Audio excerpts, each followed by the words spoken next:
Well, I'm Jules Adem. I'm the Chief Commercial and Marketing Officer of Suez Middle East Recycling.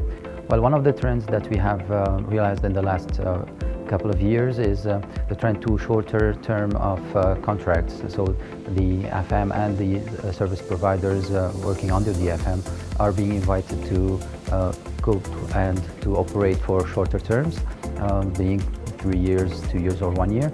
And for that, we would be looking into solutions which are more modular, where the assets can be either mobilized from one project to another. And because we know that there's a trend on the manufacturing side that goes for the assets to live longer, so that the capex requirements on the project per year is less, then we need to combine it with the possibility of having these being mobile and modular so that they can move from project to project and being utilized for a longer term, at the same time serving the trend of shorter contracts.